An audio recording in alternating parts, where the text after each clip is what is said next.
Hello everybody! It is Sunday, March 24th. It's been, again, months since I made a video on this channel. Life gets in the way, as it usually does. But today I decided to make an impromptu video because something's been really bothering me lately. It's been building for a while, and that's the idea that academic culture really likes to foster shame, both indirectly and directly, both consciously and subconsciously, both targeted inwards, so towards ourselves, but also shame targeted towards people who are outside of academia. So I want to talk a little bit about it today. One of the things that comes up in academia, and that's just a byproduct of the higher education thing, is that with the more education people get, the more this culture of intellectual superiority comes up. The more that we create this divide between people who are working blue-collar jobs and people who are working white-collar jobs. This is obviously a huge problem with academia, and it's been a problem for years, so it's not something new. The problem is really mistargeted, though, and I'll explain what I mean. So obviously the more education that we have, often the more we gain critical thinking skills, the more information that we get about different topics, issues, phenomena, if we're studying politics or history or literature or engineering. We gain more knowledge, and with more knowledge comes more wisdom and also just sort of more critical views of the world. Now, the problem is that really those things should be part of our public school system. We should be teaching arts education and scientific education and critical thinking skills at the K-12 level. It shouldn't just be something that you can only access because you have the financial privilege, and let's face it, it's still a privilege, it's not just a right to be able to go into academia. Now, I think the problem comes in the fact that when you're doing these kinds of academic things, analysis, critical thinking, theorizing, writing, it becomes second nature to you, and it becomes really difficult to be able to remember what it was like not to know those skills. Now that is as simple as writing an essay and me trying to explain that to my undergraduate students. I don't always remember how I learned to write an essay. Does that mean that I'm somehow better because I now know how to do it? No, it just means that it's a skill that I've developed. So that's kind of the one part of the academic superiority, shaming other people thing that comes into play. And I'm not saying that everybody does this. This isn't something that everybody does. But I think it's also very insidious, and we do it on a very subconscious level. I've even heard people say, and this is kind of a rare exception, but people sort of saying, why would I want to be friends with people who, work in a blue-collar job? It's like, well, that's a really problematic statement if you're working in the academy. And that's a statement that comes from a place of privilege, a place of unrecognized privilege. The second thing that's been bothering me with regards to shaming is in regards to sleep and productivity. I've mentioned sleep before in a previous video about health and the academy, but something that's been bothering me lately is because I've been sick for a couple months. I've dealt with chronic illness since I was 13. Nothing that's life-threatening at all, just things that are inconvenient, and things that make me a lot more tired than I already am. Since I was little, I've needed more sleep than kind of other people in my life. I need about 8 or 9 hours, and I'll often take a nap in the middle of the day. Now, the thing with needing more sleep is that inherently it makes you a little bit less productive because you're putting in less hours to your day. Now, I have the luxury, obviously, in the academy of being able to sleep as much as I need and not necessarily having to be sleep deprived. But the problem is that not only do we privilege people who work through sleep deprivation, and I use air quotes because it's pretty laughable that people are actually super productive and even getting their work done when they're only getting a couple hours of sleep and they're jacked up on coffee. So being sleep deprived and sitting at your desk does not necessarily mean that you're actually doing work, which people still forget. The other thing is just recognizing that some people naturally, because physiology is a very individual thing, can only get 5 hours of sleep, and that's actually what their bodies need. If they get more sleep, they get very drowsy.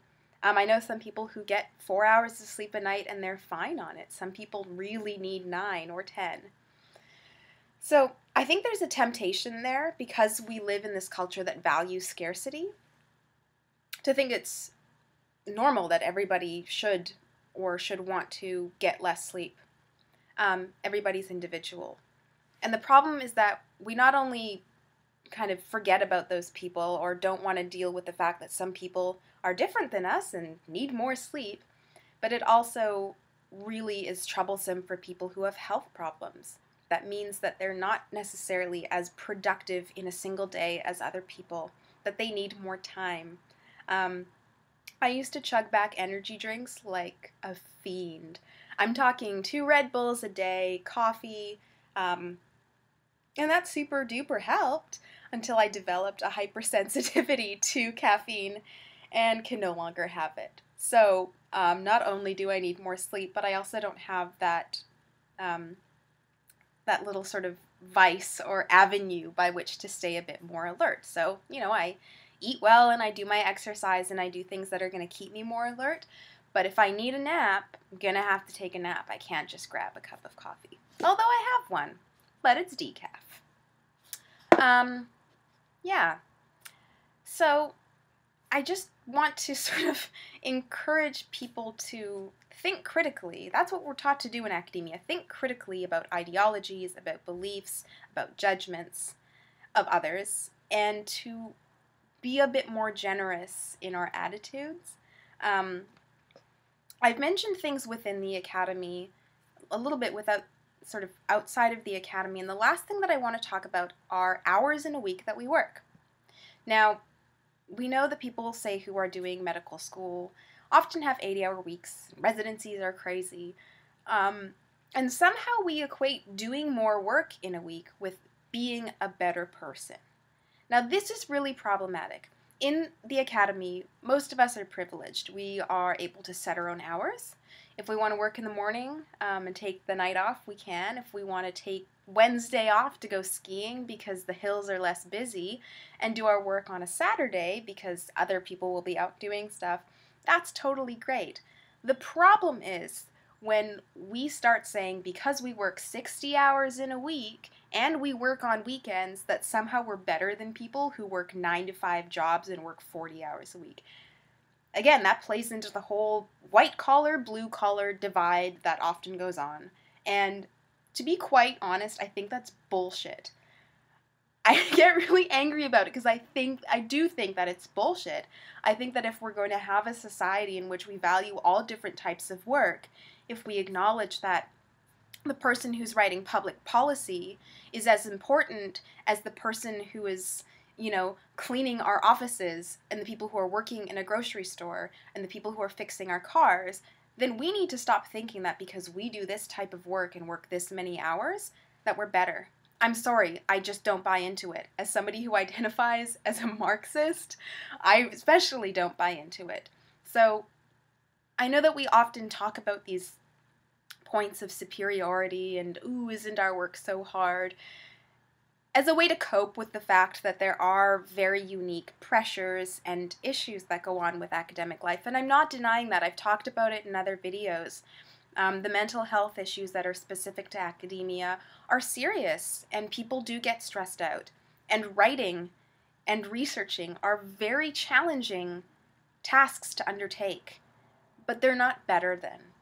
And I think that's something that I've especially come to terms with, kind of grew up in the early stages of my career with the sense that I was doing very special unicorn work, when really it's a career choice like any other. And I think if we can work together, that also makes it easier for people who choose to leave the academy.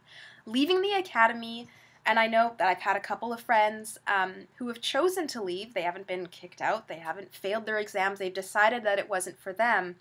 And they've carried around that burden of shame that they've failed somehow for years. And it can be really crippling, and it makes me frustrated because if we don't speak out about it, if we're not active in saying, look, you're not a failure because you decided that this was an unhealthy environment, that you didn't enjoy your work, and that you wanted to pursue something else. That's not failure, that's making a decision. So if we can start undoing some of that shame, we can respect the people who choose to leave academia because it's not healthy for them. We can choose to respect the people who choose to leave and maybe want to become high school teachers because they love teaching, and that's absolutely fulfilling to them. And it's no less fulfilling than working in the academy. So I know this has been a long video, and I know that I'm often sort of preaching to the converted, but I think it's important, even for me, as somebody who's, in the academy and still thinking through those things, to address that shame. I'm still sometimes very uneasy in my decision to most likely leave after I'm finished my degree, and realizing that that discomfort comes from this culture of shame. So I'm hoping that the things that I've talked about have maybe given you some food for thought, and that it might help us all to create a positive community. I think that the goal of academic work is not to be isolated in an ivory tower and be doing work that doesn't affect our world. We're writing about issues that directly affect people. We're writing about things that have a concrete impact. So as such, I think that it is our duty, morally and ethically, to come to a place of health and come to a place of community building. So that's all I have to say for now. I have a couple videos in the works about how to use reflective listening to benefit your supervisory relationships and your teaching. One about motivation and momentum, and one about learning disabilities in academic work. So I hope that this video finds you well, and I will talk to you soon. All right, bye you guys.